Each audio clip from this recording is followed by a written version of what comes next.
okubanga balamu okubeera nga basobodde okujja olunaku olwaleero tusinkane live tubeere nga tukubaganya ku birowoozo ku biki bye bayize mu quarantine, mu lockdown, mu mbeera yonna eyinza okuba nga eyise mu bulamu bwabwe, embeera yonna gye bayiseemu. Naye kyenjaga osooka okukakasa, olaba otuuka kati nga tonnakyankalana, manya gw'omu ku bakyasinze okuba abaakabi. Ngenda tandika na message kuva wa Robert Malega. Robert Malega agamba nti ye byayize ebisinga ndaba asooseza politics n'agamba Uganda can work without MPs. In fact, we are better off without them. Ekyo yagamba kyasoose okuyiga Robert Malega. Naddamu n'agamba Uganda doesn't need a vice president. Politics. Najja n'agamba ekyokusatu, ofuna entondo when you spend a lot of hours home, you start seeing your woman's mistake easily. Yagamba byayize mbu your side chick can survive on her own. Naye wulira nze byenjagadde okugyamu mu byonna bye mugenda okuwandiika, ngenda kati kutandika kunoonya nga nzigyamu ebyenfuna. Mu byayogedde byendabamu ebyenfuna kiikino ekisooka, everyone needs to reserve money or have an image. Nga nali nakugamba nti kasita obeera nga oyina ekintu kyonna ky'oli mu kukola nga kikuwa ssente, 70% ze means zo. Ndi mugezaako wano kunoonya message z'abalala. Tugenda kuba tubisoma nga bwe tubi-reviewing, nga kuba bwe twejjukanya.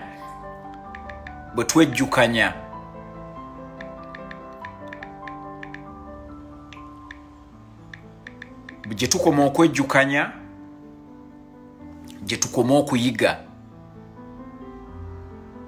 Gye tukoma okwejjukanya, gye tukoma okuyiga.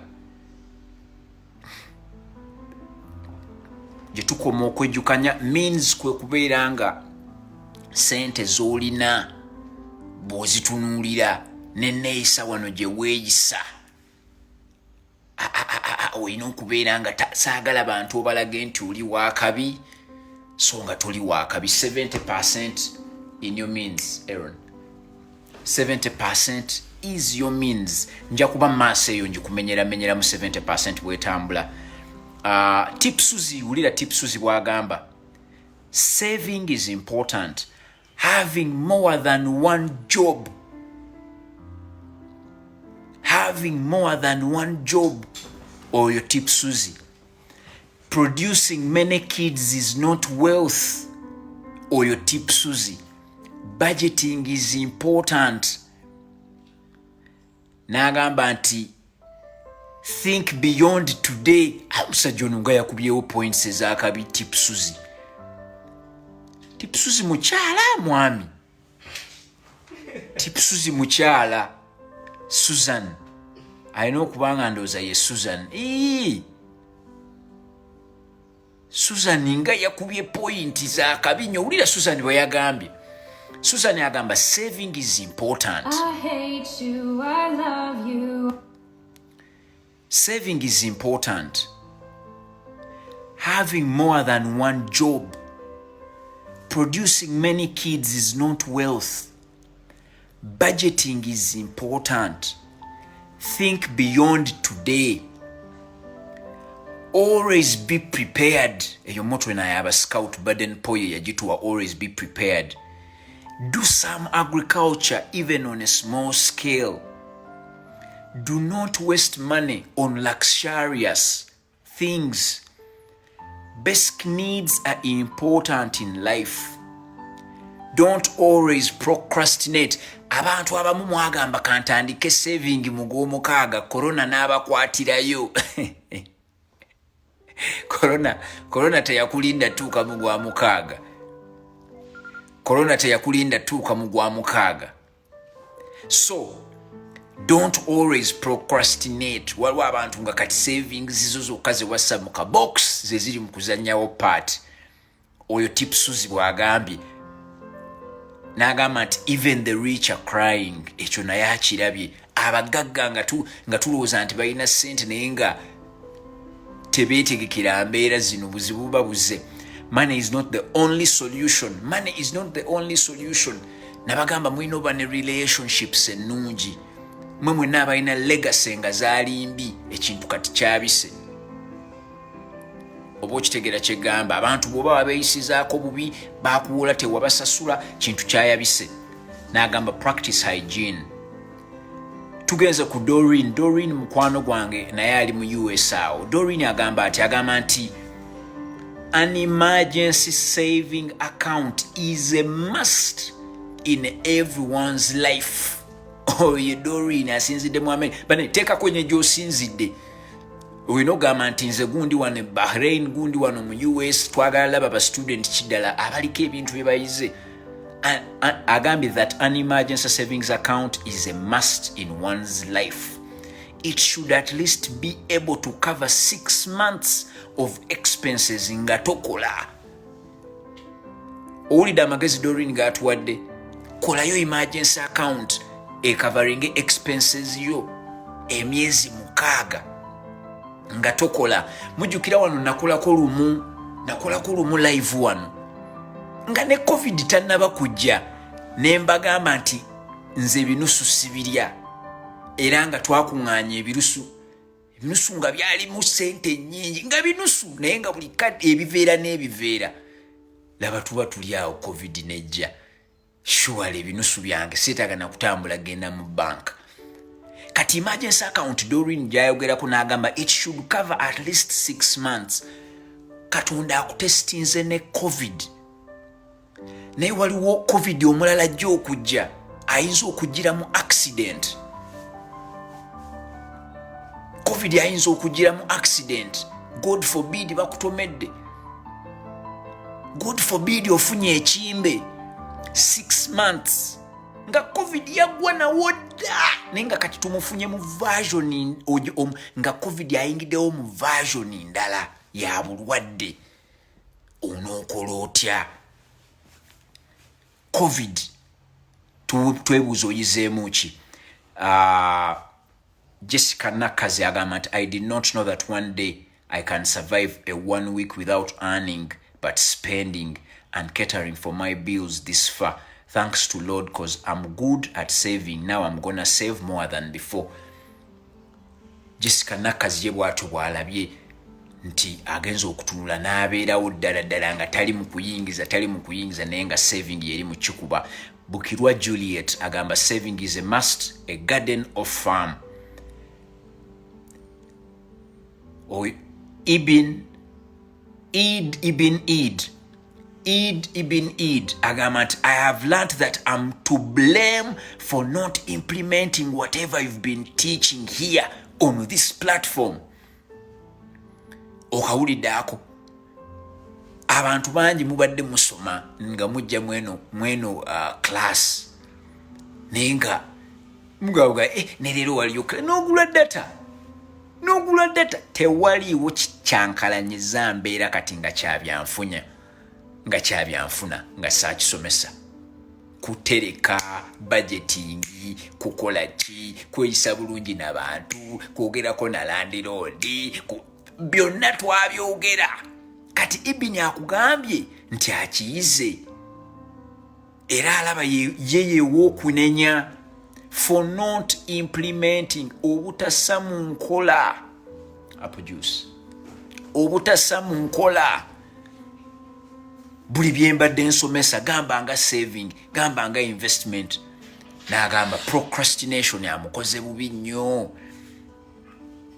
Tugume Felix agamba nti this situation has been an exam/test itself according to what you have been teaching.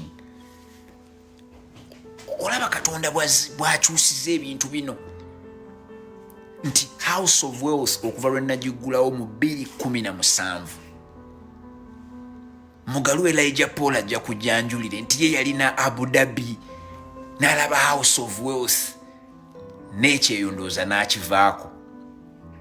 Aba ayagala okukivaako ne mugamba musajja gw'ogira olindako sooka omalirize kano ne kano okutule ne mukubira plan n'akivaako najja n'atandika okukola ebintu okitegeera kati ye Abu Dhabi yavaayo waali wano naye okuva 2017 paka leero abadde agezaako okuimplementinga nammwe mwenna abaimplimentinze kiri kityawo kiki kyotadde kugambulira ku kyotadde mu nkola ne kikolera nga wakiyiga nga covid tanajja n'embeera kyekuyigiriza so eno ebadde exam bulijjo najjanga nensomesa covid aleese exam lead Chiwumulo agamba, I have learned that I can actually create time for anything I want to do. It's a matter of decision.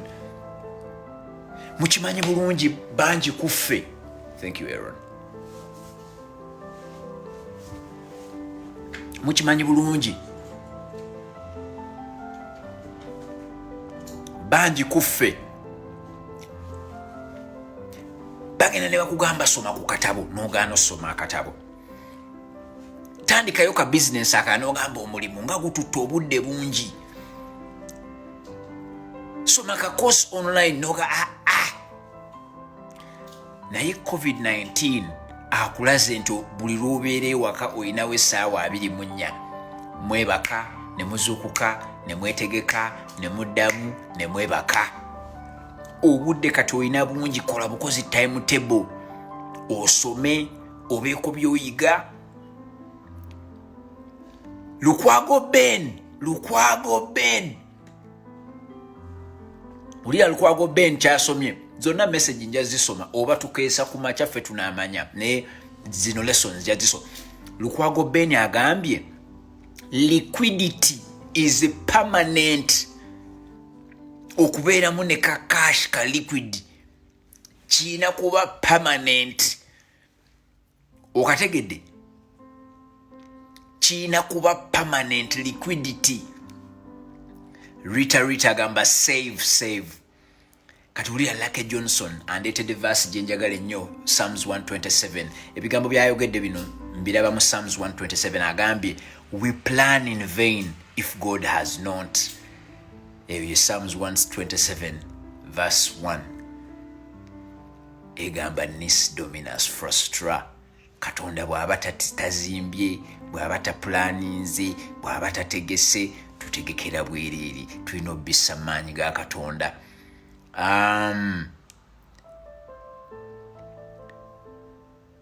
Prince Mawanda agambye plan execution is key. Tetwandikomye bukomi ku planning. We have to execute. Plan execution is key. Bw'atyo bw'agambye plan execution is key. Njagagezaako kugenda nga ndaba abantu abalala bye mu contributinze. Newton Buteraba House of Wealth, mwebale kubeera nga muyiga. Mwebale kubeera nga muyiga. Njagala kunoonya lessons zonna nkugee tujja kuzisoma. Lessons zonna tujja kuzisoma.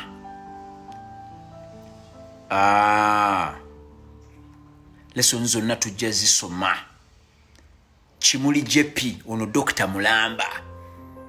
I have learnt about loans, cash flow and how to make hard decisions. Ayize ku mabanja, ayize ku mugaso gwa ssente bwe zitambula, n'engeri y'okusalawo, naye ng'ebintu by'oli mu kusalawo si byangu. N'agamba y'ebyo by'ayize era biri mu kumukolera. Agamba indeed in the next 10 years I will and must be wealthy not rich. Katandika butandisi. Wano okimanyi nti tulina emisomo egisukka 9. We have over 90 lessons. Over 90 lessons over 90 lessons. Cash flow nagisomesako, loans nazisomesako, ndoza nasomesa ne kusalawo. Agamba azabitunulira yeye wadde emyaka 10. Ivan Katabaza agambe, I have learned to live within my means. I have learned to live within my means. Paul Jones agamba, I have learned I can still make money without my physical appearance. Nasomesa ku definition ya business ne kugamba ebintu bisatu ebiraga nti olina business. Olina okubeera nga you have delegated owaddeyo obuyinza systemized b'owadde obuyinza n'obawa amateeka n'enkola and automated abantu bwe baba bangi n'obeera nga osobola okuteekawo systems eziyinza okwanguya emirimu ku speed. Mwe mwenna abagamba nti nno mulina business naye nga gw'otuula. Mwe mwenna abagamba nti mulina business naye nga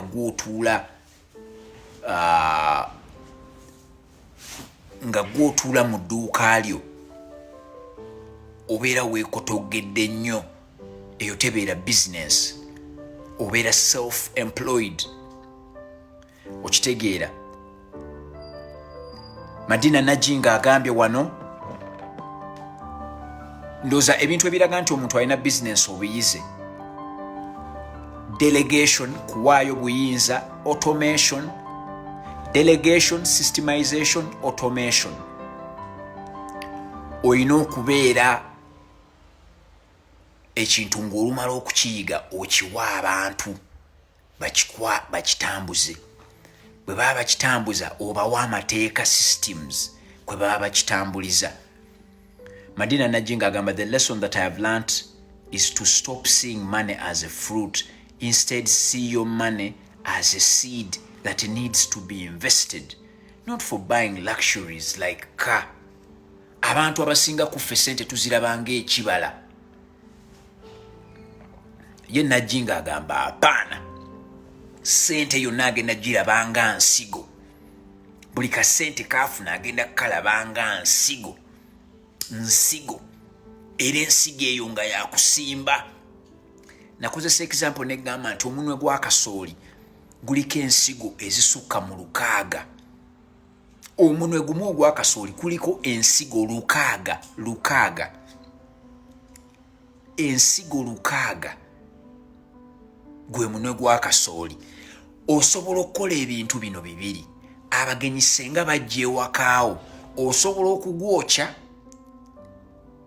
n'ogulya omunwe gwa kasooli, oba osobola okwebuzaabuza n'osimba omunwe gwa kasooli ogwo gumu, ensigo ezo 600 zonna n'ozinyiga mu ttaka. Buli nsigo emu nevaamu omuti gwa kasooli gumu nga kuliko emisooli emirala 3, z'ensigo endala 600. N'obeera ng'olina nga buli muti gwa kasooli gumu olinako ensigo 108, kyokka ng'olina tugambe ku misooli nga ensigo 600 z'osimbye, tugambe wakomyewo ensigo nga 3. Okitegedde? Omunwe gwa kasooli gumu bwe guti guliko ensigo 600. Oyinza osalawo n'ogwokya ne tugulya kuba kasooli awooma, oba oyinza osalawo n'ogamba k'ogusimbe. Naye manya bw'osimba ensigo ezo 600, ensigo 600, buli nsigo ekomawo ne kasooli nga kuliko eminwe 3. So bwe tusimba ensigo 600, emirala nebwe ensigo 3 ne bwe zifa, ebisatu ne bikomawo, tubeera n'emiti gya kasooli 300 nga buli muti kuliko eminwe 3 ng'eminwe egyo 3 buli gumu guliko ensigo 600.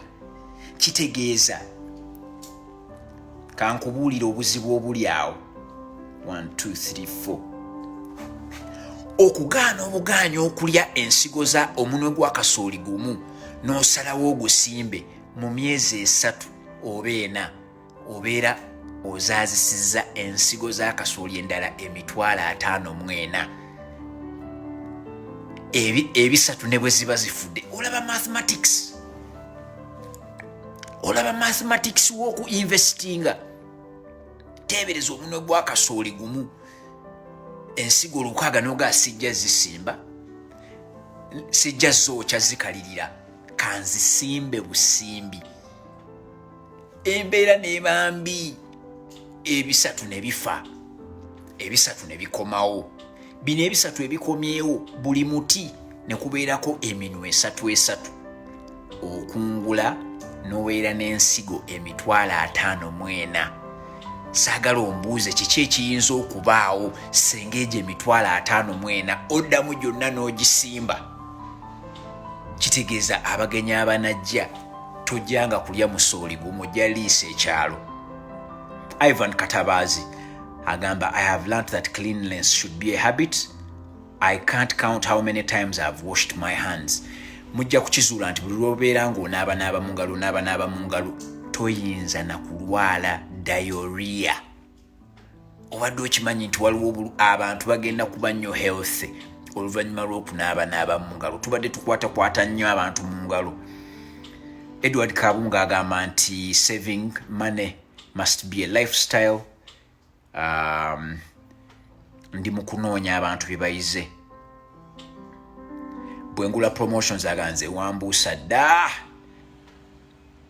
Era mubaka abanze siriimu oyo omwami ow'akabiba mita Emma Bwengula promotions. Paul Jones agamba Kabaka Newton omusawo wa COVID.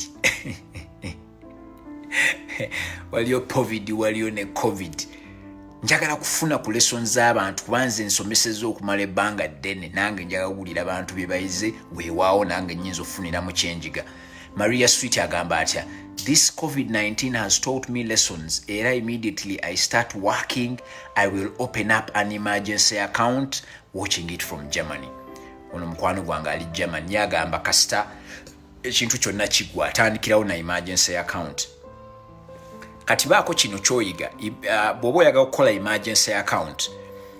Emergency account bw'oba ogiguddewo ng'eri mu bank oba ng'eri waka, njagala okimanye ezo ssente si zizo wabula za emergency. Emergency byebigwa bitalaze. Okitegeera byebigwa bitalaze. Saagala ogambe nti bakuleetedde essaati ennungi omenye akabokisi aka emergency nti omusajja andeeseeko essaati ne kingwako nga tekiraze. Oba okitegeera kigamba ebigwa bitalaze byandibadde ebyo byonna ebyagala okujja nga byagala nandowooza nakusaanyawo obulamu bwaffe. Toyinza kuŋŋamba nti oyagala kumenya kabokisi kusasula fees teziyinza kugwanga teziraze. Fees obeera ozimanyi. Okitegeera ebigwa bitalaze yeno kati nga eno embeera gye tuyimu eya COVID, embeera za accident, byebyo ebigwa bitalaze. Tandika okubeerako naawe ne ssente mu nnyumba nga tezirina kyakukola paka ng'ekintu kino bwe kiti kiguddewo. Olabe ssente bwe zitaakubire ssente endala amasimu nti owaayi ono yatukuuma. Abantu bangi tebeekuumiddeeko ssente. Kati ssente bwe zikubya amasimu zitegeezezza ssente endala eno temujja musigale eyo kuba ne bwe munajja era agenda kuddamu abagabe. Okategedde. Doreen agamba, ever since I learned to pay myself first by saving before paying any bill, my life a bit changed. Oyina kusooka ne weetooloolerako ezo ezizo nga akasaala kazze nga tonnaba na kusasula mulala. Osooka kujjako ezo ezizo. Oba okitegeera kye nkugamba?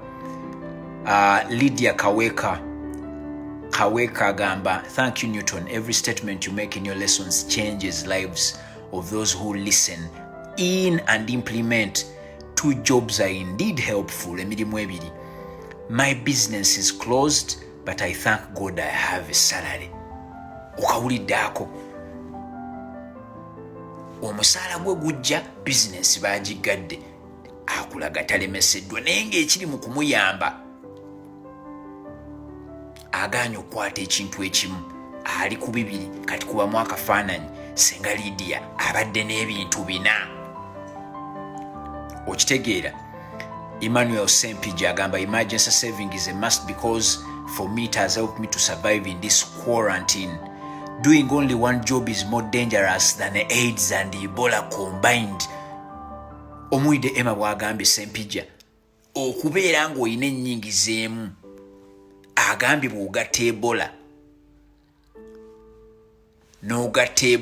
n'ogatta ne siriimu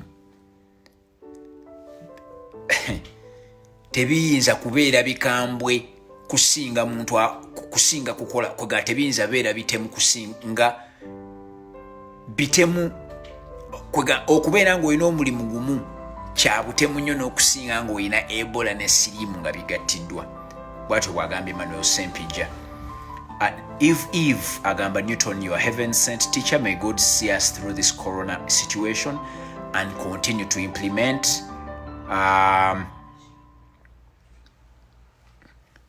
Vandras agamba, I know the value of saving and having a side business.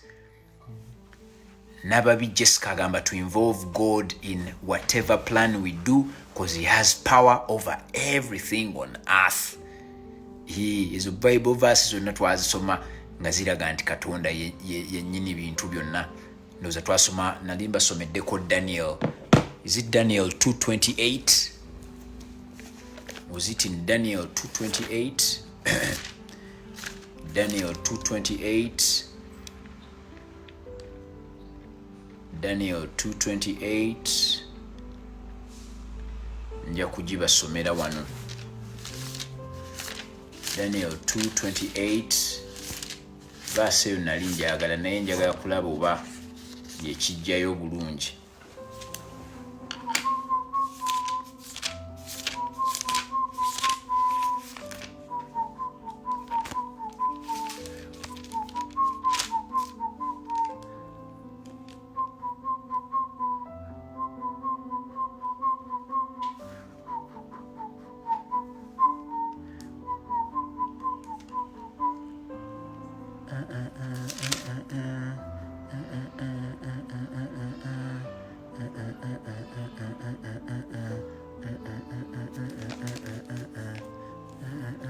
Daniel 2:28.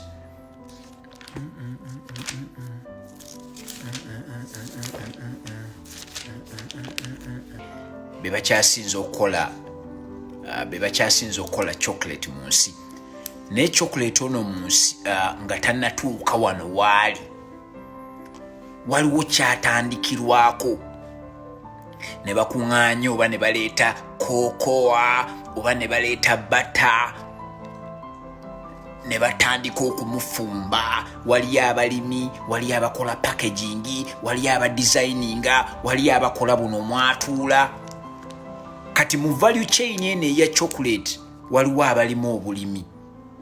Ne bagamba nti affe tujja lima tugambe kokoa. Oba abalala ne bagamba nti chocolate ono bamuteekamu akawo ka vanilla, ffe tujja lima bulimi vanilla. Abalala ne bagamba ffe tujja mutambuzanga tumutwale Switzerland. Abe Switzerland ne bagamba ffe tujja manufacturinga. Ne wabawo abagamba ffe tujja tundanga amata tugaguze company ezikola chocolate. Abalala ne bagamba ffe tujja designinga cover wa chocolate. Abalala ne bagamba ffe tujja designinga tufulumye buno bulebo. Abalala ne bagamba tujja packaginga. Abalala ne bagamba tujja tunda. Ebyo gyonna emirimu egitutuusaako Ferrero Rocher chocolate gye bayita value chain. Kati kandeete mu kintu kye tutegeere ennyo. Gamba nga akawunga. Akawunga katandika na nsigo ya kasooli. Waliyo abalima kasooli, waliwo abatunda ensigo za kasooli nga bo tebalima, atunda butunzi nsigo ya kasooli. Kyokka bw'amala otunda ensigo ya kasooli waliwo nga bo balima kasooli. Waliwo abalanga bwe bamala olima kasooli bo bajja ne bagula oyo kasooli gw'omaze okukuza ne bamwanika. Waba abalanga bwe bamala okwanika kasooli nga batunda. Abalala bwe bagula kasooli oyo gw'omaze okwanika n'akala nga bamutwala ku kyuma nga bamukubamu akawunga. Abalala bo bakola bu packaging nti bw'onookuba akawunga bajja kujja bamupakire bamutambuze. Abalala bali eno mu bisenyi ne mu bikuubo batunda kawunga akapaakinge nga katuusaawo. Abalala bo bagula kawunga ne bakagoya mu restauranti. Abalala tulya kawunga ndowooza olabye ffenna tuli mu value chain ya posho. So agriculture we Uganda nakugamba tomuyingira yenna mulundi gumu boom nti gwoyagala okugula ensigo olime okaze okungule otwale ku kyuma opackaging otransportinge mu kibuga oleete mu kisenyi then bw'oleeta mu kisenyi otunde. Ekyo nakikugaana. Nakugamba ojje olondeko value chain ogambe nti nze njatundanga ddagala lyakufuuyira abalima kasooli. Paka lwona ogendanga obiyiga mpola osobola okujja noga nze nja kugulanga kasooli mukaze mutwale ku kyuma. Nze nja mukugulanga ku kyuma mukubire ku kyuma mu packaging. Nze nja kumuta. Olina okulondako kye bayita value chain point of entry. Kati Rashida Nanyonga ekyo kyagambye nti I have learned that being in the food value chain is important. We have been growing matoke in the backyard and it has indeed come in handy. Okawuliddako ettooke ery'omu backyard lyerisasudde. Muzora Kansime Crispus yagambye bw'ati, save regularly, live within our means. I have friends that can bail me out in case I run short of cash, to help others if I can. By the way, buno bwe budde bw'okuyamba ku bantu abamu. Ffenna tulina abantu abatwetoolodde ng'okimanyi mukyala oba mukadde, mukyala mukulukulu, mukyala oba mwami, ssemwandu, namwandu, abaana abaafiirwa, yessaawa ey'obbakuunako. Ne bw'onooba obaweereza just mitwalo egi ze bagambye emitwalo 2 egigula kilo 10, tebali kwerabira kuba eno embeera gye tulimu yakayisa nnyo. So Muzora Kansime Crispus agambye I can survive minus some things. Okitegeera bangi kummwe muyina ebintu bingi ebibadde byabawamba nga biri wano. Olina osasula biruze okizudde buzuuzi nti obeera awaka omwezi.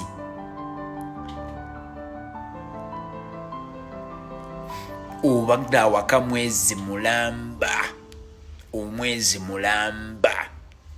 Obadde awaka omwezi mulamba okizudde nti waliwo ebintu mu mazima nga osobola okubeerawo n'osigala ng'oli mulamu nga tobirina. Yigamba kwogera ku bintu ebiriwo nga tobirina. Bangi kumwe mwalinga mugamba ba girlfriend, without you I'm dead. Batusibye karantini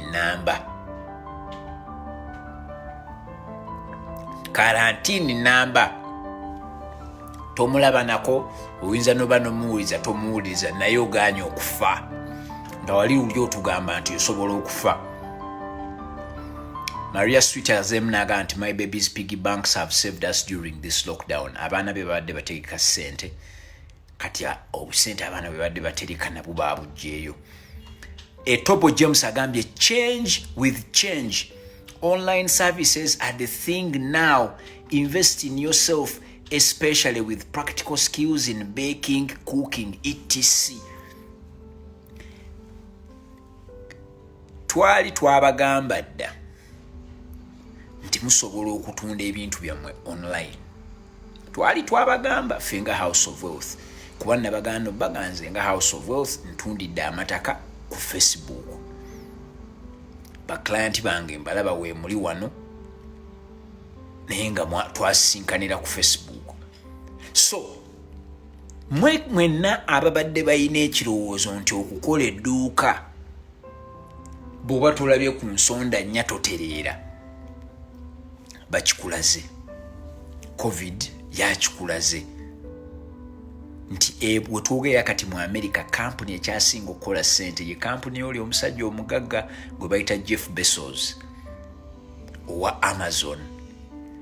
Banne bagaddewo yalina mu kunoonya abantu 7.5 abongere emirimu. Can you believe? Ensi yonna nebeera ng'eggaddewo abantu bali mu kugamba ekintu kiganye nga yowa Amazon ali mu kwemployi nga yeetaagayo abantu babe 7,500 kuba lwaki atunda online, aina supermarket number online ye katale. Okitegeera kati online muganya okutundirako ebintu. Facebook bagireeta dda eriko Abannayuganda abasukka 2,000. Ku 2,000 egy'Abannayuganda weetaagako bakasitoma 500 naye tolina kyotunda. Nze ntunza amataka, ntundiddeko ebizimbe, nzimbiddeko abantu amayumba, nsomesezzaako eggwanga. Nze Facebook tensala.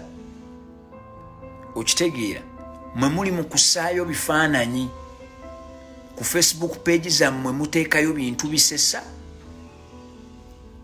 muteekayo bisesa na bwe mwambadde na bye mwaguze ne tiketi nti kati mugenda bweru oba muli ku holiday. Covid abadde abalaba ngaga okay kale noteekayo nti kaakano wootulabira wano tuli ku JFK twakatuuka mu America nga Covid akulaba. Noteekayo kaakano birthday party tugiriiridde ku kifo ekyenjawulo. Gwokimanyi zino zonna kampuni zi Serena, zi Protea Hotel, zi Sheraton zaggaddewo almost nga bulijjo ze zikabaka embeera yazizinzeeko. So Facebook yo gikolerako ki? Nze social media tenansala. Mmwe mwenna abantu bange abakabi nabamanyira ku social media. Sina wano gwe nakubira simu. Naye mwebale kusharinga videos zino ezituuka kunosomeserezaako abantu abawera obukadde obubiri. Gwe ekyo obadde okimanyi? Mu 2018 okuva 2017 paka 2020 kuno nsomeserezaako abantu abasukka obukadde obubiri. 2 million people in the Gulf, in Europe, in North America, in Asia and in Uganda abasukka obukadde obu. Kati olw'okuba ensi ndina kyenji wadde laba ensi nayo bwejja nensasula nti mbeera ndi awo nebasooli nankubira noonyezaayo eka y'ettaka kugali amataka gewalanga mpaayo poloti 3 lwaki tonzimbiddeyo ez'abapangisa. Ensi nensasula. Ago makungula ga Facebook. Gwe Facebook yo ekolera ki? Abamu tubikirako bubikizi. Jjajja afudde RIP.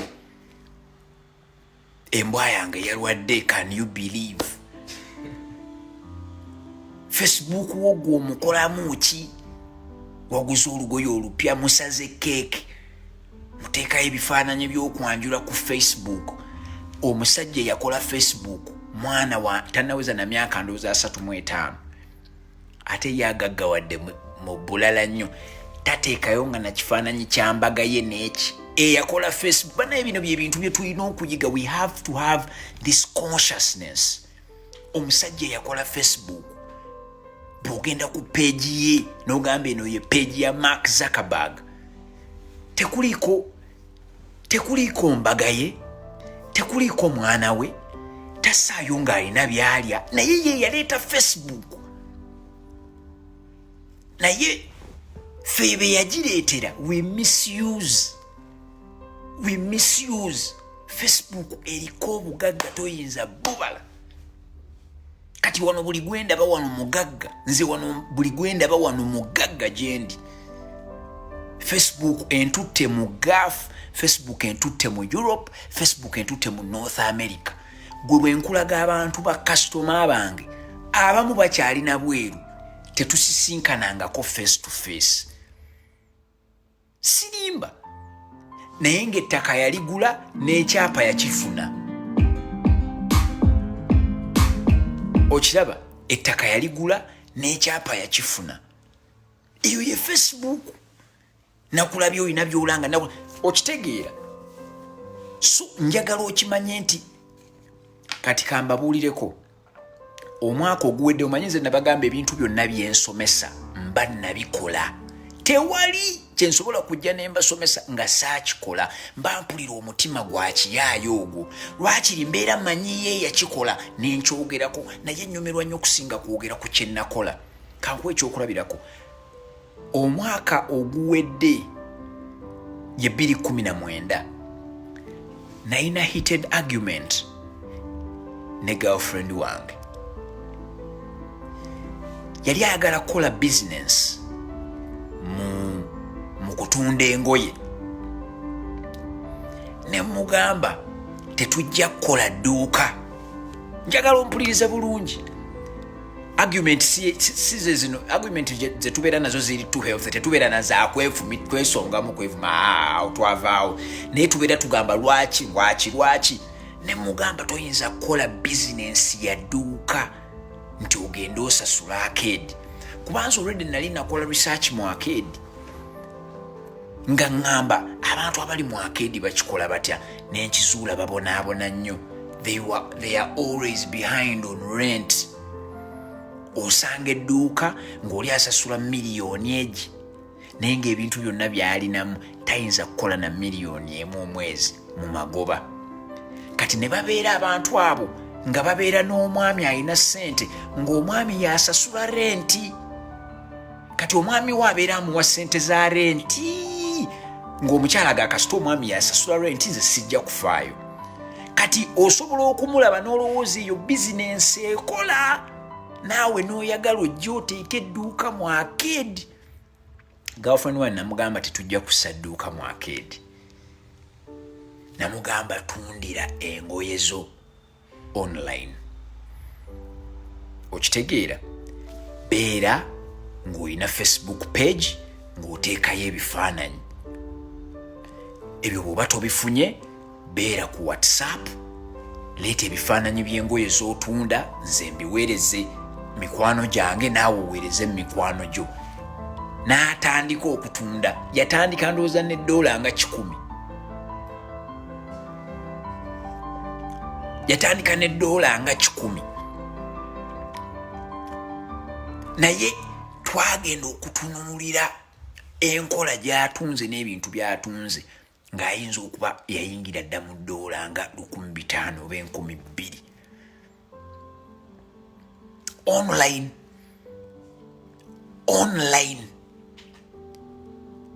Online.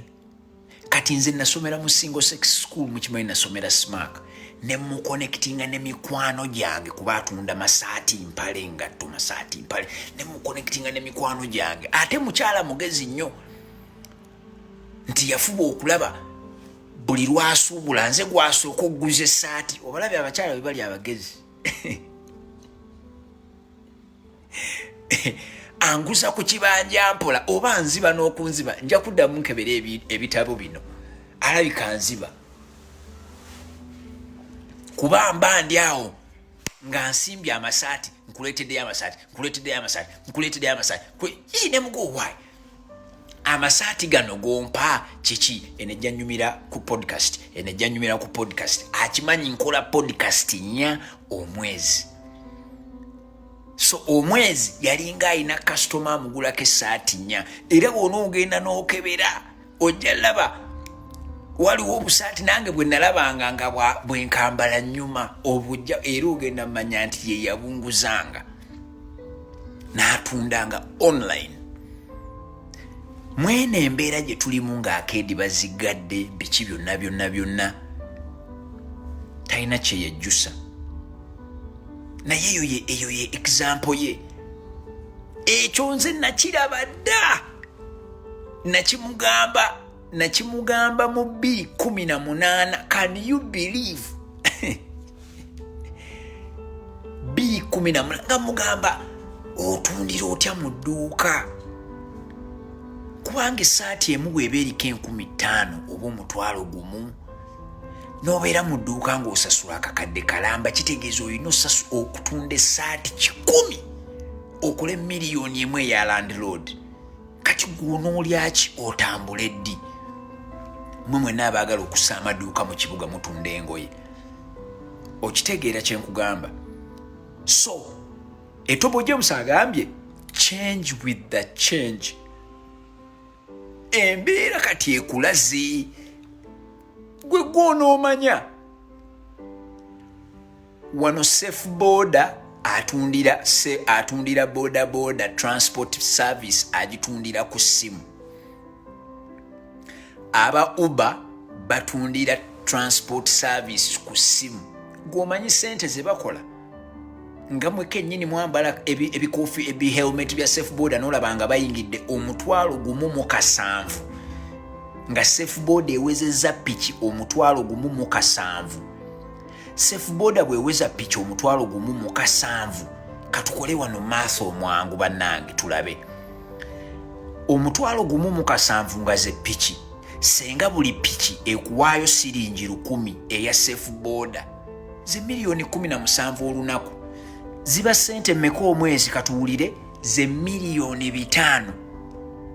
Piki omutwalo gumu mu kasanvu eza Safe Border. Nga buli piki bagijjeeko siringi 1,000. Zikola $500 million mu mwezi. Mwe guno omulembe gwe tulimu mu gutegeera oba mwefudde bwefuza abatagulaba? Tuli mu information age. Bw'oba toli mu kukolera ssente ku ssimu yo tonnaba na kusimba layini ya kugaggawala. Eyo nkubalidde bubalizi Safe Border nga mbajjeeko siringi 1,000 aba boda be balina. Toyinza na kubeesimbamu ate nga bizinensi ya Safe Border kankayiseewo wano. Bizinensi ya Safe Border si transport. Gw'obadde okimanyi?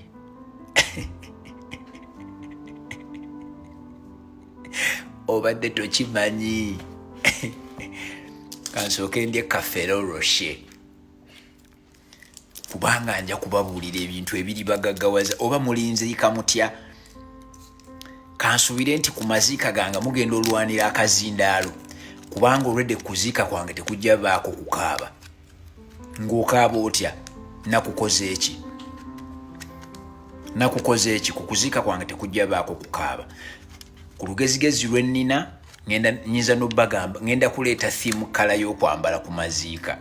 Tuyinza obbakako okwambala white mwenna. Era mubba mugula engoye mwabatalina ngoye enjeru mugenda oddugwamu nga Newton tojja ziika ku nze. Okitegeera? Naye DJ alabika ajja kuba nnyimba za ssanyu. Okitegeera? Katonda ono nze nnyinza mwebaza ntya eyampa omwana wange ne muzaala mu January BC before COVID agenda okuluma mu March bagaana okutambula. Fenge no maama ali mu kuyonsa mwana. Kamala okulya kano nkubulire nti Safe Border.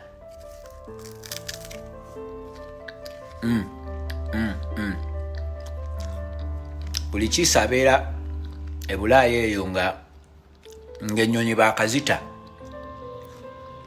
Mpereza Ferrero Rocher walayi. Ng'oli Bulaaya ng'oli mukwano gwange.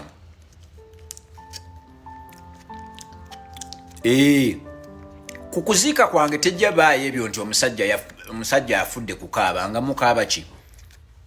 Ebyo ngenda bigoba mu kiraamo. Nteekewo abanaki implementinga. Nja kupangisa ba LDU. Kusanga ng'okaaba. Bakibooko mu mugongo. Ng'okaabira ki? Omusajja akuwadde lesoni 10 ogaggawale. Olwo okaabira ki?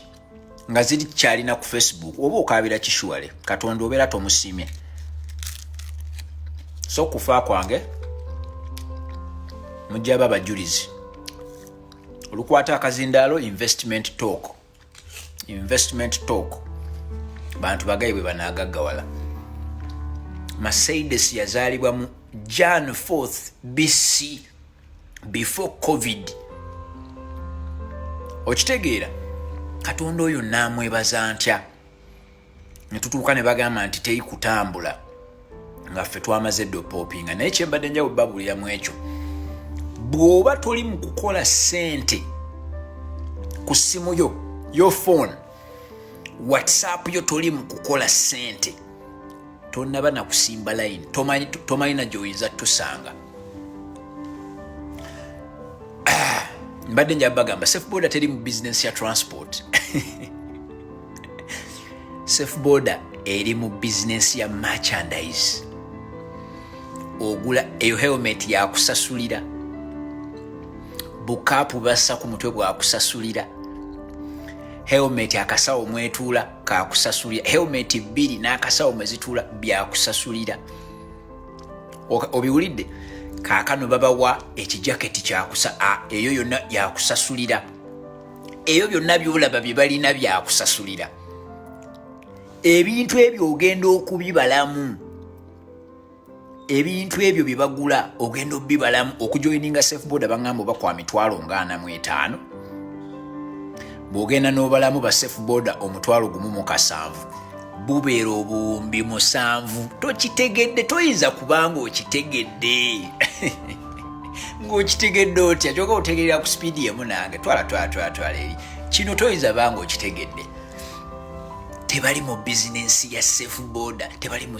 mu bizinensi ya transport bali mu bizinensi ya merchandise kyova olaba bagenda okumala okutunda helmet 2 ensawo omugwa helmets 2 ensawo ezeetika helmet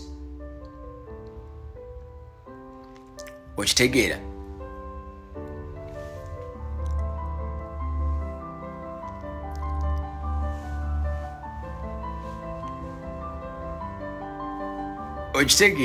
waliwo afunye obuzibu naye akayana nolwa Ferrero Rocher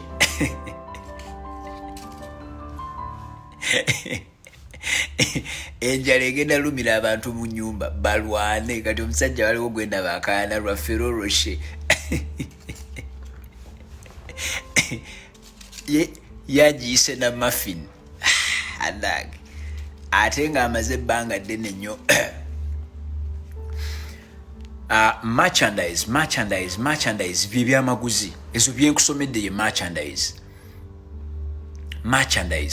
helmets ezo 2 bukapu abantu bwe bambala ku mutwe kabaaga omugwa helmets jacket kati bateekako n'ekibikka ku mutwe ku piki yaabwe bajakeera ku makya babawe ne gloves. That is merchandise. Ogenda okumala okubisasula nga bo bayiseewo dda. So awo nga tuvuddewo nkyasoma lessons zammwe. Semugabi David Kiza agambe, I've learnt the importance of my garden as a support business. Kabaka Hazard Ali Spain agamba bugambi je baleko baba. Sekaja William agamba, stocking a lot in business can't help us in the current situation without reserving liquid capital. Kano kankwongere koko abantu bangi bwe tuddayo mu business mu stockinga nnyo. Nenda bagamba nti buli lwobeera ng'ostockinga nnyo ng'ebintu ebyo birwamu mu dduuka, tobeera mu business ya kukola sente, obeera mu business ya kulaba ku byotunda.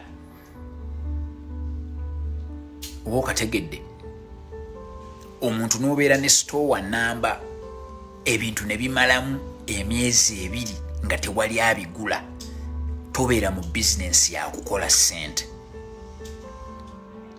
obeera mu business ya kulaba ku byotunda.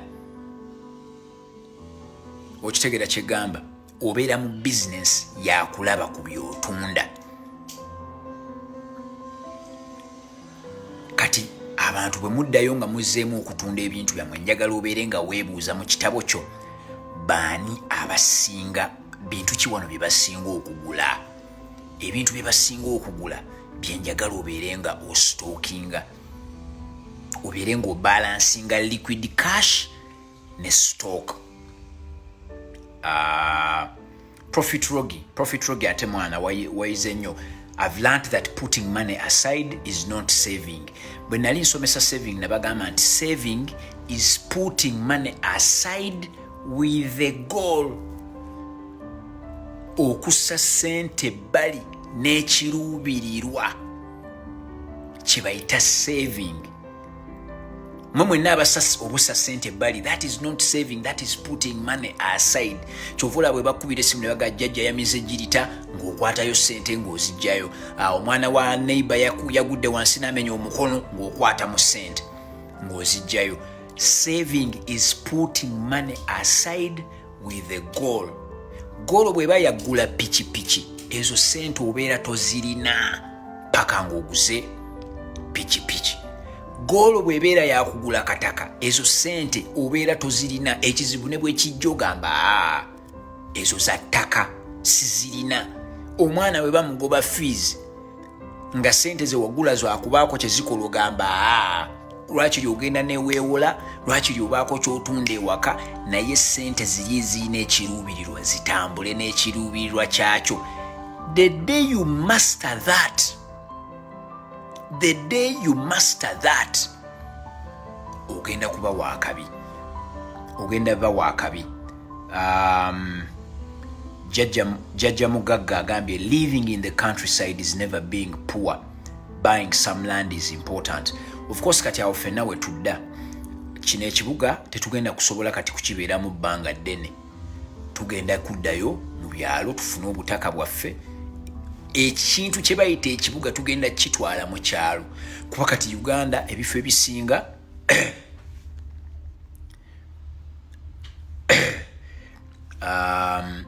mu Uganda ebintu ebisinga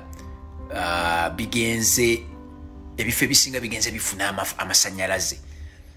Kitegeeza bwe tunaaba n'amasannyalaze mu bifo ebyo, firiji zaffe zijja kukola, TV zaffe zijja kukola, ebintu byaffe bijja kubeera nga tusobola okubeera mu byalo ng'olina ennimiro yo, bw'oyagala olya nte, bw'oyagala olya ku mbuzi, bw'oyagala olya ku nkoko, eggi olya liri oganiki.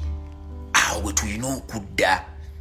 Okitegeera naye kirina okubeera nga weetegese. Olina okukiwa ebbanga ne weetegeka.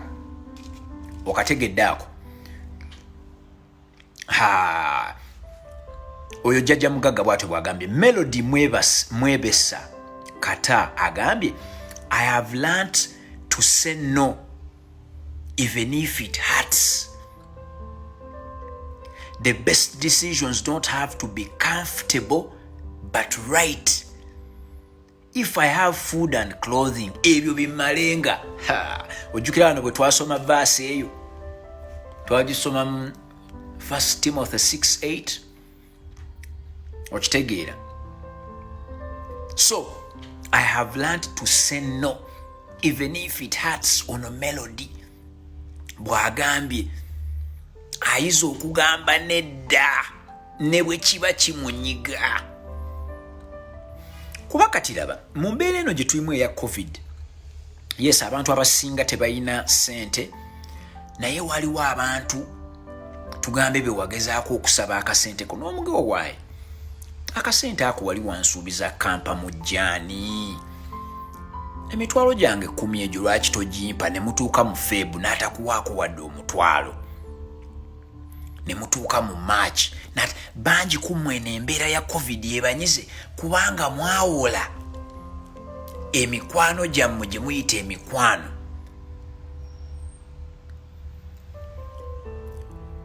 Okitegeera? Mwawola emikwano gyammwe gye muyita emikwano. Naye mu mbeera eno Yesu nagyo ginyigiriziddwa naye tegibaddizzaayo wadde siringi 10 oba 7. Oba kigamba okitegeera? So nedda yakulema okukozesa. Olina mikwano gyo 15 bonna wabawola.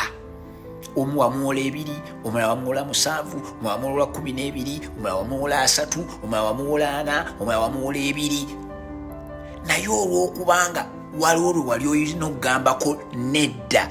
Ate nedda tetegeeza nti 000 tolina ky'omuwadde. Omuntu asobola okusaba okwewolako emitwalo 15 n'omuwaako emitwalo 5, obeera ogambye nedda abantu 10,000 ebino oba mubitegeera bannange sikiwoba mubitegeera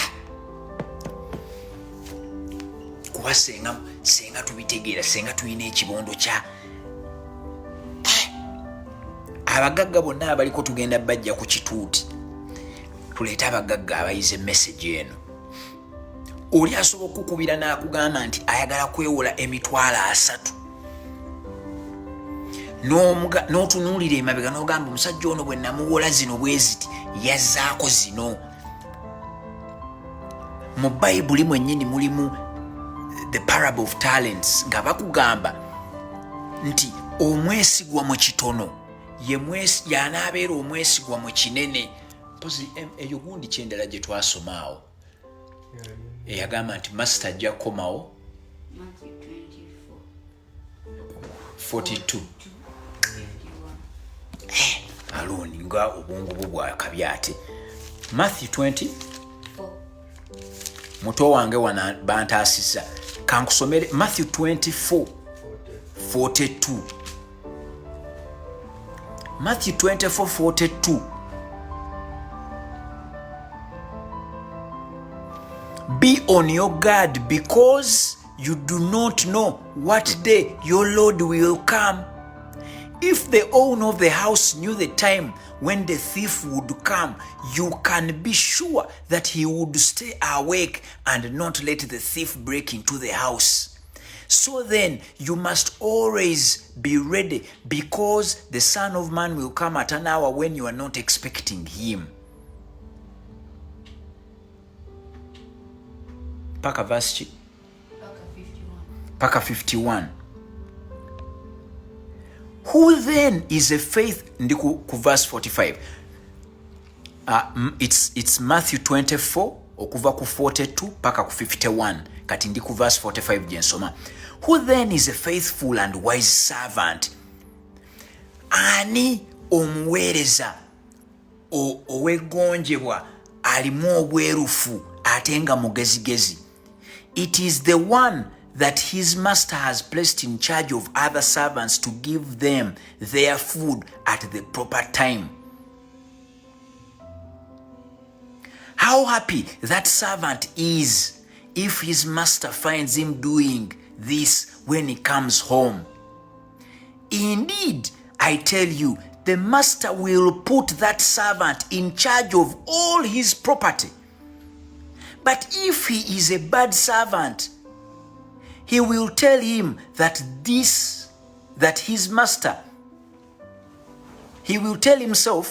his master will not come back for a long time, and he will begin to beat his fellow servants and to eat and drink with drunkards.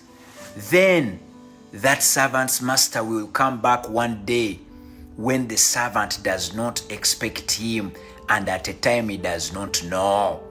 The master will cut him in pieces and make him share the fate of hypocrites. There he will cry and grind his teeth. Matayo 24 okuva ku lunyiri olw'anamwebiri paka ku lunyiri olw'51. Bali mu kwebuuza ani oyo omukozi gwe tuyinza olabirako ne tugamba nti waakabi ye mukozi mukama we n'amulekera abakozi abalala. Mukama we ono omusajja ono gwe balekedde bakozi banne n'abawa bulungi emmere n'abaliisa n'akola emirimu nga mukama we bw'ajagala nga ne mukama we taliiwo nga tannadda. Mukama we bw'ajja n'amugwako obugwi bubum n'asanga nga oyo yabikoze bulungi amugamba bugambe kati nkuwadde lino lyonna essamba gw'oli in charge. Olaba bwe kiva ne mu kiri kyegambye nti omwesigwa mu katono yagenda okubeera nga bamukwasa ekinene. Kati omuntu gwawola 15,000 ne gimubonyaabonya bwaddamu okusaba 20,000 shuwale omuwa gyaki? Wano twogera ku bya ssente. Akusabya 2 omuwa gyaki? 15 gyamwekubya mpi. Omusajja wamuwola 5,000 ne yeebuzaabuza tajoogerangako takuwangayo wadde 1,000. Kati kati wakusaba 10 omuwajaki abantu gyemikwano gye tulina olina okubeera ng'emikwano gyo gyonna ogikategorizins nga kasitaagaza na Newton gyebale nti kigeti bwakoona bwati ku ssente nga wajjeeyo dda ekitambuliso endangamuntu yo gy'omulinako ku ssente nga ayogedde ku ssente weeweemu obudde bangi kumwe mukola ensobi oli essaawa zakkubiddemu okwewola ze ssaawa muumugambirawo nti kankuweererezeewo ssente weeweemu obudde omuge kanziremu nkukubire I'm expecting some kamane abantu bonna ekyo bakimanyiiko toyinza kunkubira essaawa eyo yennyini nitonakuweererezaawo ssente ndi olaba ne ATM esooka kusaba pini namba ATM tosooka kusaamu kaadi nekusaba ne pin namba netandika okwogeza ebiboozi do you want to remove do you want to do you want Luganda or you want Swahili eyo ye ATM ebeeramu miliyoni ekitono nya 500 oze kujjayo emitwalo egi 2 naye ekwetolooza egenda okuwa 2 naye mu abantu gwe password kwegamba gwe toyina password buli ajja kuyingira akufumitamu bwati kadi nanyiga ssente zayagala ti zonna nozimuweereza. How is it possible? ATM teina na bwongo, ATM teina bwongo naye gwe genda ogezeeko jijjamu ssente tejja zikuwa, ojja kugisaamu kadi ekusaba pini ekusaba olulimi oyagala Luzungu, Luganda, Swahili olondo Luganda ekutwale mu biki ekubuuze n'okubuuza oyagala bw'etaano oba bw'esatu okitegeera. So saagala njagala obeere ng'ondaga nti osinga ATM.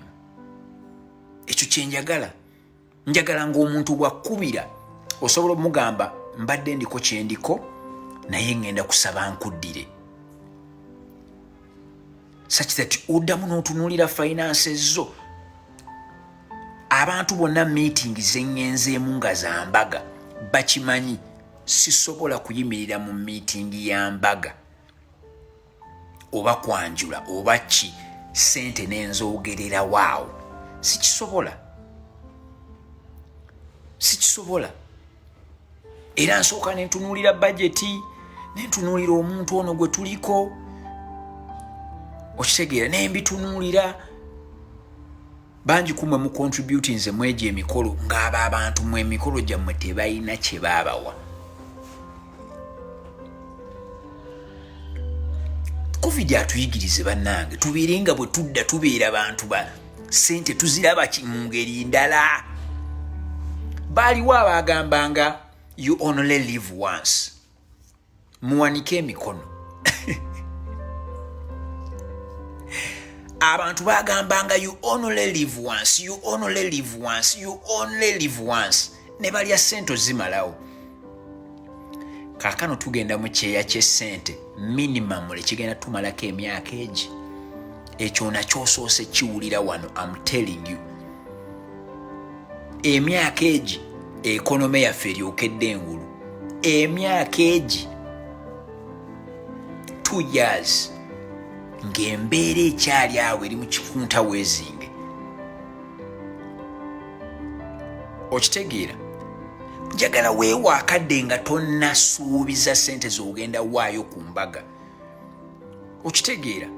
Okuyimirira obuyimirizi n'okyankalanya abantu n'obagamba ojja waayo akakadde, ojja waayo emitwalo 5.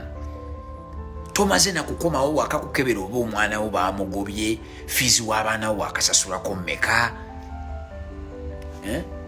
Abaawozanga you only live once kati bali waka beekuba kalifomu buli njala lw'emuluma nga yeekuba kalifomu ng'azirika.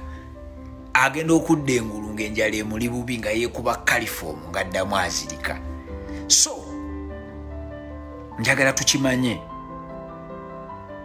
ndi mugezaako kunoonya lessons z'abantu. Njagala okimanye nti ATM toyinza ATM ebeera ne ssente zo naye toyinza kugiyingira buyingizi n'ogijjamu ssente otya tosobola waliwo ne gy'otuukako nekugamba leero tekoze okimanyi nti wawo ATM gy'ogendako ogenda otuuka nga baga service currently disrupted ate n'ogenda ku ndala eri nayo nekuga service currently ATM zonna ne zeekolamu omulimu mweyo weekend ne zitakuwa wadde akasente naye nga ssente z'omweziri nga ssente z'omwezirimu ebyo ebyuma naye nga mashini zigambye service currently disabled or interrupted naye mwe buli akukubira service yotebeerangako currently disrupted omugamba bugambi nti nayo okakasa oyagala 2 3 si gye ginaamala tojjeeyo na history book kebera bwewamuwola 10 yazizza bwewamuwola 2 yazizza okitegeera bwe namuwola 3 yazizza gwokimanyi nti nno recession eyali wano eya 2007 nakugamba yankubanze recession eyava mu 2007 paka mu 2009 mu US gye bayita credit crunch yajja wano e Uganda nenjavuwaza bulungi naye okimanyi nti nze ate bwe yamala okunyiga nga njavuwadde nnyo kyansindika Bulaaya kusoma akuwedda tonnakazuula gye nkatwala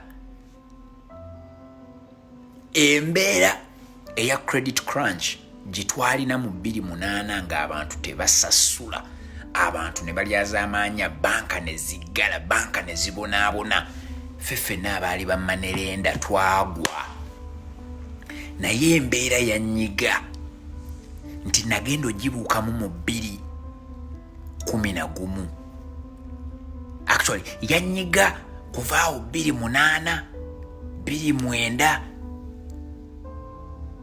2009 ebintu byali bitambula bulungi naye 2010 awo nekitandika okukwata okitegeera nekitandika okukwata nembeera nga nkifiiringa nga ssente abantu tebakyasasula mwana nenjavuwaza naye nagenda okugivaamu mu 2010 Feb neŋŋamba kati wano omuntu alina okudduka nentandika okusaba okugenda okusoma nagenda okugiva 2011 mu Sebutemba nga 6 yansanga Bungereza nga ngenze kusoma covid wange nze yanyigadda 10 years ago tovola bono covid agenda okuddamu okudda yansanga ndi immune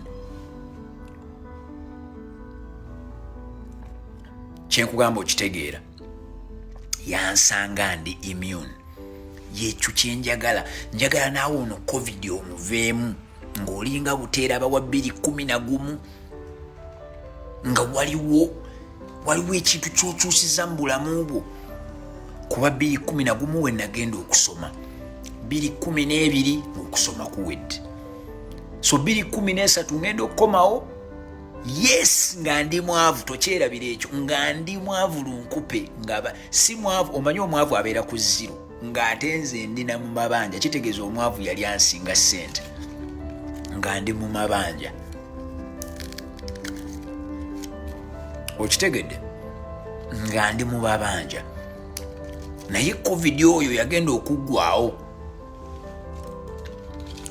nga mwana ate embeera ngikyusizza nga njize buli kiisi gwe nawolanga nga tasasula taddamu kukwata kasente kati gwe covid woono omuyizeemu ki nkola ki gy'ogenda okyusaamu era naawe okyayambala ebitishati mbu yolo you only live once katuzirye okategedaako njagala kulabamu nambalirwa Mona Amina mukwano gwange obulamu bugamba kyejjamani awo kitalo nnyo ekya mukwano gwe namulabye gwaga yafudde mugalu Elijah Paul agambye lesson 1 frugality. Omusajja gwe bayita Cicero yagamba frugality contains all the other virtues. Okukekkereza essente n'emmere. Tebeeza bino omusajja abyogera Roma yekyali empire nga ne Bungereza tennafuuka empire. Emyaka nga 5 emabega Roma. Frugality contains all the other virtues. Era abasajja abatannawasa mbagamba omukyala atali frugal ne mulya buli sente n'azirya n'azimalawo emmere yonna ne mutandika okugisuula esigaddewo ye tapima. Abakyala nga topima mmere njagala okyuseemu, njagala obeere nga kikwatako n'ofumba emala okusuula emmere. COVID 2023 akulaba ajja kudda akusange nga tewamanyira kupima mmere balyoke bagambe kaakano atonaze kuba kati ensi emaze okututemyako ono COVID kikyali kyakuzanya. Endwadde zonna bwezito bwe zigenda kati okujja. So ffe tulina kubeera nga twetegese. Njagala we bakuta Mukama n'akuwa n'okolayo omwaka ng'ogamba ne bwe batusiba omwaka, ne bwe bagamba nti kati waliyo endwadde ze nga tugenda ba mwaka, nabeegayirira ne mbagamba renti wammwe aleme kusukka 20%. Rent bw'oba ofuna $50,000 ennyumba yo neegeza esukka $20,000 oba wawedde dda.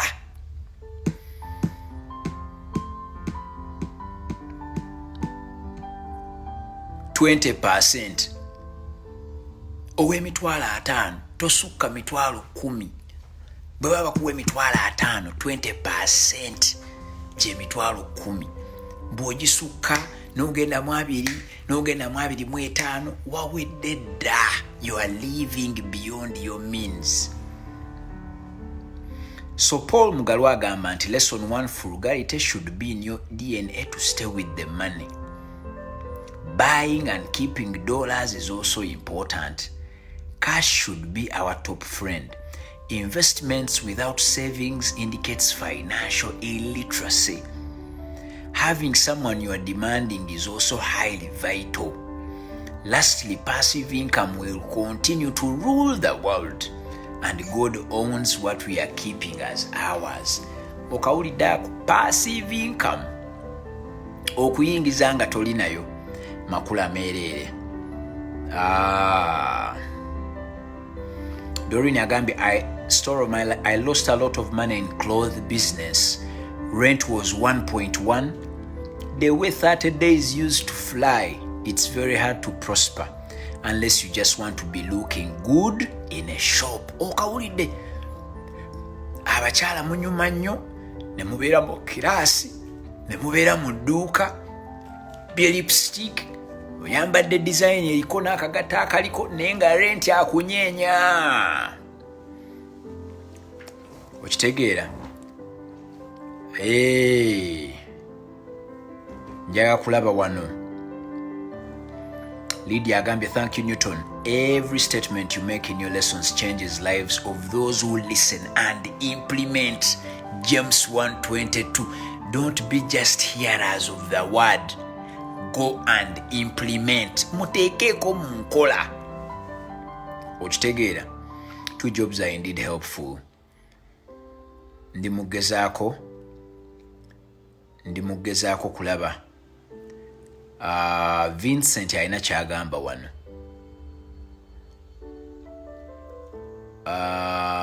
Vincent alina kyagamba wano. The common challenge during this COVID period has been food shortage. Is it wise to stock food without reserving money for other emergencies? Kino kijja kusinziira emergency nno kati etali ya mmere emergency kyendala eriwo nti kulwala emergency kyendala eyinza okuba mwene embeera gye tulimu ndabanga emergency kati ya mmere. So I would think it's wise to stock food naye nga twagambye olina okubeera mukko n'akasente. Stocking emmere yes naye beera mukko n'akasente. Musajja mukulu taggwaako mpapula, ekyo tukyerabira, tugezanga n'oggwako empapula. Hamid Tenyo agambye we need more money making opportunities. Money making opportunities saga zibalumye mutwe, temupapa na kupapa. Ebintu bigenda kwevulungula, byesusumbule, byeyunjubule mpola mpola. Ng'ekintu kino kiwedde, abagwamu bajja kugwamu, abasituka basituke. Mugenda laba business nyingi, mujja gula ebintu, opportunity zijja. Ekirungi kya Uganda kiri kimu, yensi etaliimu kintu kyonna. Okitegeera? So ne bw'onooyagala okutandika restaurant nga tuzzeemu ojja gitandika, ne bw'onooyagala otandika boda ojja gitandika, kubanga mu Uganda everything, every service, every product is below the population. Okitegeera? Abaana tulina bangi, amasomero matono. Abalwadde tulina bangi, amalwaliro matono. Abanywi b'emyenge tulina bangi, amabaala matono. Okawulidde ako? Abaagala okusula bangi, amayumba tulina matono. We have housing deficit, food deficit, transport buli kimu deficit. So Uganda tekulumyanga mutwe, wonna wonna oyagalira ojja tandika as long as you have good advice.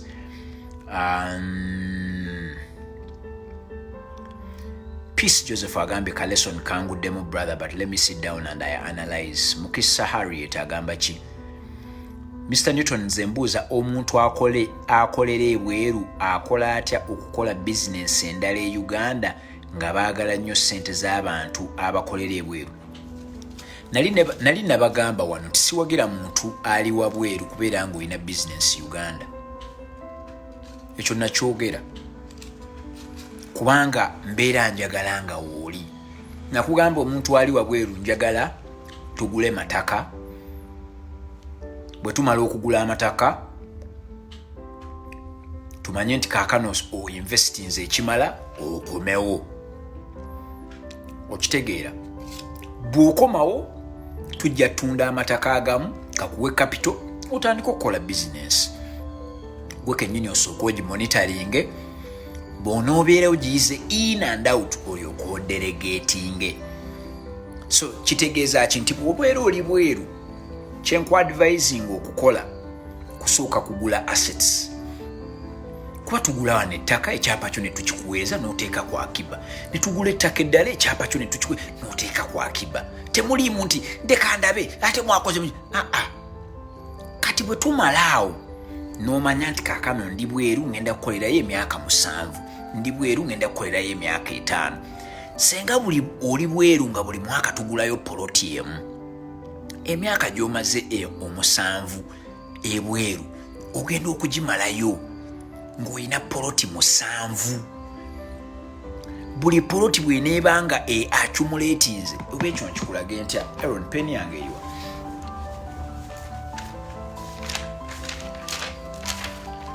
Banaye, kaavu eyo gye nakuba mwagirabako ng'etrendinga. Eyo kaavu nagikubira wano n'etrendinga ku social media kwonna, kubanga nakola statistics naye ba president bye ba presentinga kaavu yaabwe saagitegeera. But awo nga tuvuddewo, njagala kukulaga nti omuntu aguze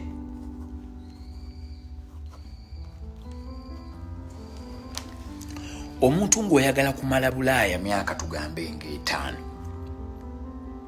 oyagala kumala Bulaaya myaka nge ne bwe giba 3,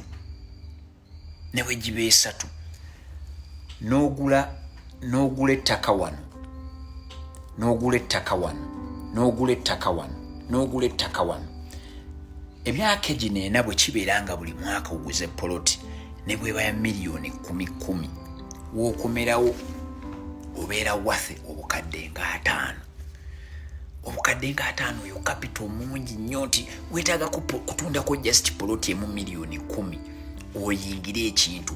Omuntu yenna abeere ali ebweru mbeera njagala otandike nga self-employee wakakomawo kuva bweru ekintu kyokituulemu oyige kuba bw'onookomawo wano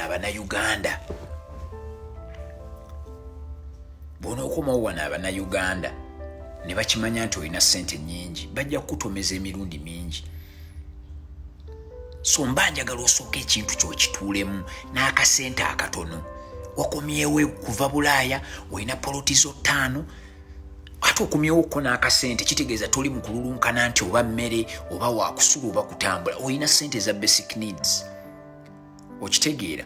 So bw'onoobeera awo ng'okomyewo ne ssente za basic needs tukole save mu kibuga.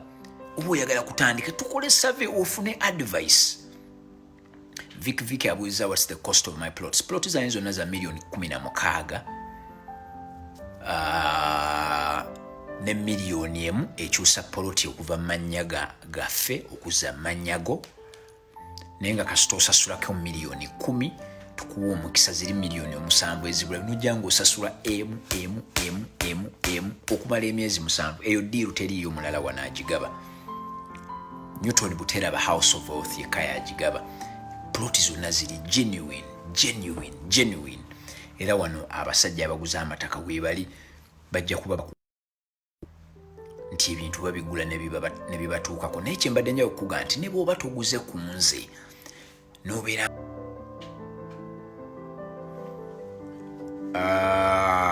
Obida Ashraf yebaza bwebaza. Nyende Davis agambe, I have no single person back home in UG, but how can I establish a small startup business and run it, Mr. Newton? Mr. Nyende, you don't need a startup. Tewetaga. Christian Cyprian, temulimu magoba. Sikyajinga sente ze tuba tutadde mu ndagaano nti ogenda kusasula miliyoni emu ofuba olaba osasula busasuzi miliyoni emu okumala emyezi 7.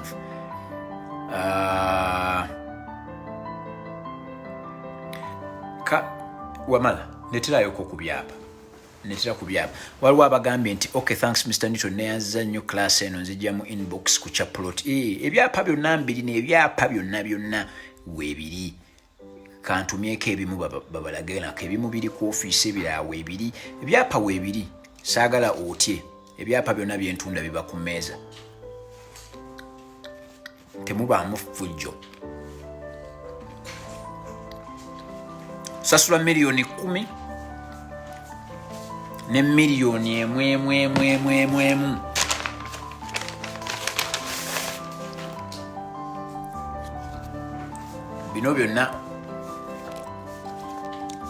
Bino byonna byapa. Obirabye? Bino byonna byapa. So ebyapa ndowooza obiraba n'obupya bwabyo bipya bizibu. Transfer forms zonna weeziri. Transfer forms zonna weeziri oziraba. Zino zonna transfer forms. Ebyapa mbikulaze, transfer forms nzikulaze. Kiki ky'obeera oyagala? Saagala babaguze byapa nga bawuza byapa biri ku mmeeza tebiri ku mmeeza. No. Newton Buteraba House of Wealth. Oli abuuziza Wakiso where exactly? Wakiso Jimbo. Bw'otuuka Wakiso district headquarters bwe ziri ovuga eddakiika 7 ng'oli mu estate. Emmotoka yeetuukira ddala ku kyapa. Bw'oba ogendedde mu mmotoka, emmotoka egenda paka ku kyapa ku poloti. Okitegeera? Paka ku poloti. Teriyo nti tukome wano ate ekisiko kikuta ate katuleete jambya. Emmotoka ogivuga paka ku poloti. Jennifer Nyakata agambye if cash 17 million. Bw'oleeta 17 million ofuna ekyapa. Ompeereza olumala okuleeta bw'oba osasudde cash oyongerako kumpeereza ndagamuntu yoba passport n'akafaananyiko. Nze ngende ntobe ne lands office kuba nakugamba eyo processing nkozesa akakadde kalamba okussa ekyapa mmannya go nompa omwezi gumu. Bangi nnyo wano weebali ebyapa byabwe mbitadde mmannya gaabwe.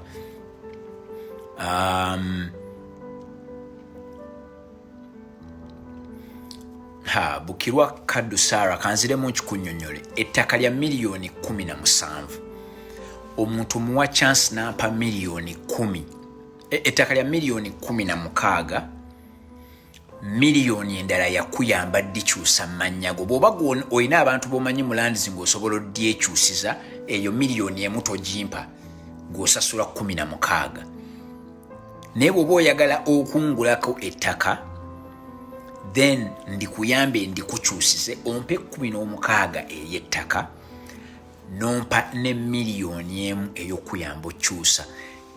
Kati n'osasula bwoti nti ompa 10 cash down kasita nfune 10 cash down ng'otandika okusasula emu omwezi oguddako emu omwezi oguddako emu omwezi oguddako emu omwezi oguddako emu omwezi oguddako emu omwezi ogusembayo emu miliyoni 7 oba ozimazeeyo mu myezi 7 nga naawe obeera landlord.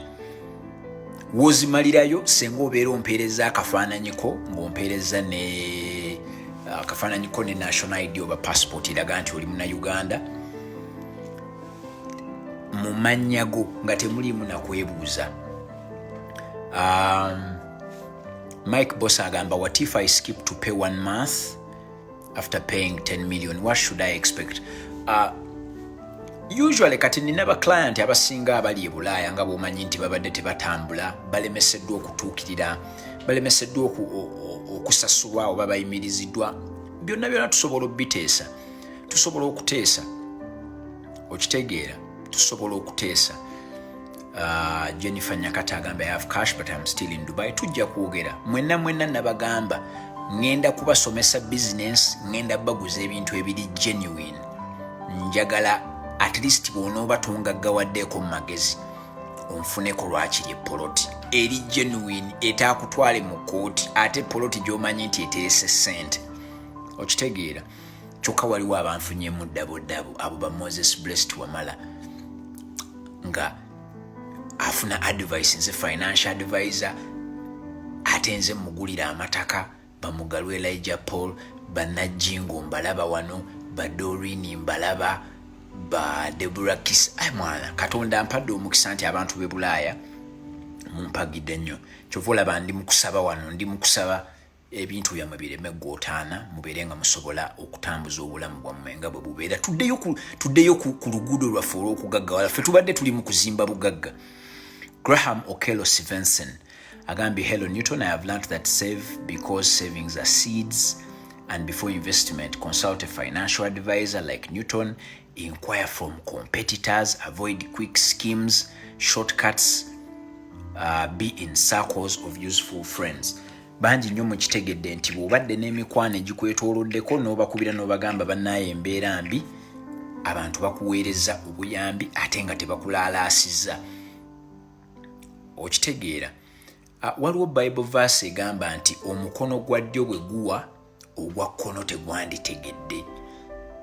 Mukwano gwo bw'abeera alina ekizibu n'akusaba akasente ate n'omuteeka mu gurupu nti gundi yankubidde kubanga mwavu ali mu mbeera mbi. Obusibu kristaayo okitegeera. Wano nina baklayanti bange kati bajjooshi baabo basajja bali kata abo banguzeeko amatako gammala kate ne bansindikira n'abalala. So kati gwe Josh Champ wuuyo mubuuze nti naye omusajja oyo ettaka lyo wamugulako ettaka kwebali abo bakubuulire. Babrende Dubai n'omwami we Julius abo ba client baguze amatako gamalawo wano.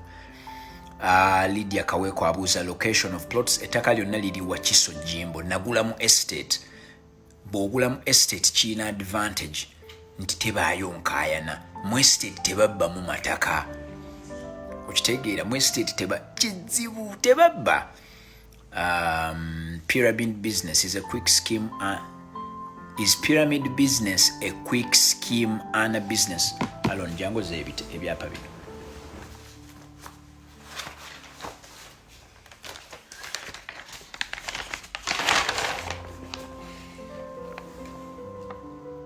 so olunaku bwe luto bwe lutambudde bizemu bulungi byonna n'obufaananyi obukebera obubale obeere ng'obulina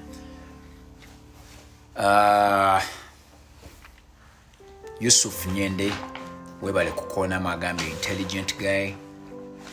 Lydia Kawekwa size zonna ziri 50 by 100. Busobozi Kalyebala Newton weewaawo mukama abankuumire. Nababi Jessica abasinga mulimu kwebaza busobozi.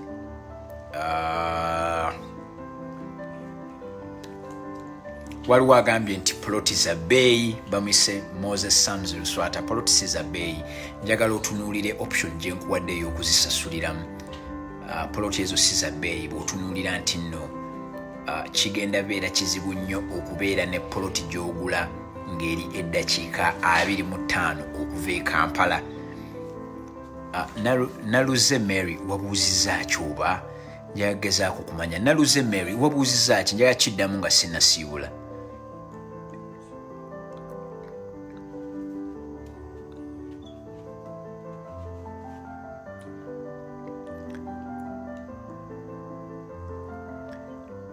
Naluze Mary obuuzizza ki njagala kuddamu bambi.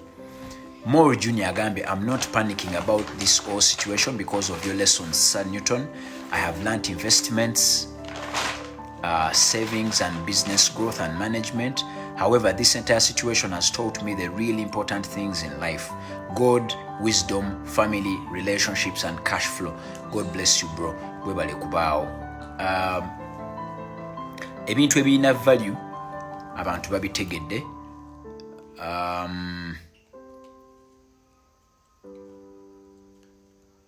Yusuf Nyenda agamba I'm looking for 70 million right now. I have 19 million. Make a plan. Just set it as a goal.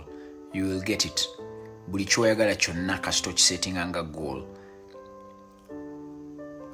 That do you accept payments in installments? Yes. Mary nkyogedde. Abantu bonna ploti zino baziguze mu installments abasinga obungi. Kasita asasula 10 million cash down. Million esigaddeyo omukaaga paka million esigaddeyo omukaaga n'emu ey'okukyusiza ekyapa mu mannyago zonna gy'ozisasula mu installments n'obeera ng'osobola okufuna ekyapa kyo.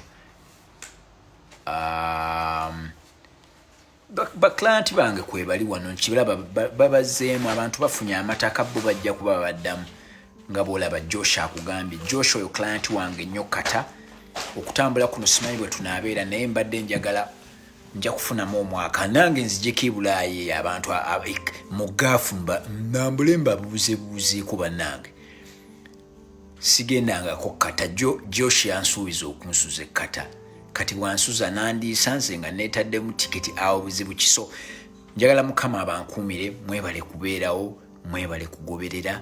Njagala ogende mu enamba yeno enamba yange jengaba era enamba ya WhatsApp 0706 582 868 0706 582 868.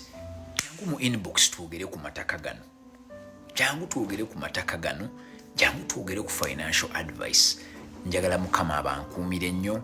Njagala okimanye nti bw'oba okyali mulamu kati Mukama akyalina ebinene by'ayagala akukozese kyokka ng'ekigenda okusinga okuba ekinene ky'ayagala akukozese ayagala obeere mugagga ositule famire yo ositule n'abakwetoolodde obeere kyakulabirako. Lutwabuuza do you sell farmland? Nsobola okufunira farmland. Waliwo eka zennina 4 ku Mityana Road nga buli eka ya miliyoni nga 3 ku Mityana Road. Naye genda mu inbox yange. Moses abuuza how big is an eka? Eka ebeeramu poloti za 5 ku 10 7 ku 8. Maria Sweet kansubire Germany eri bulungi. Njagala Mukama abankuumire nnyo mwekuume bannaaye mbaagala muli balamu kubanga tukyalina okukola obugagga. Podcast eddako ndabisa okwogera ku retirement planning kubanga sikyuba tukyayagala okubeera mu mbeera njagala turitayaringe nga tuli bato. So retirement planning ndaba gyenja okwogerako. Mukama abankuumire nnyo, mbaagala nnyo, musharinge vidiyo eno abantu bawulire ku lessons mwe muŋŋambye bye muyize. Nze nabagamba dda bye tulina oyiga, nze mbadde nzija nsomesa, mwe muyize. So sharinga vidiyo yo abantu bawulire naawe byoyize bakuyigireko. Waliwo abatayagala kuyigira ku nze nga naye bwe banaawulira gwe bye wayiga bajaga olaba noono yayiga kino nange kanjige. Mukama abankuumire. Sharinga vidiyo. Bye bye.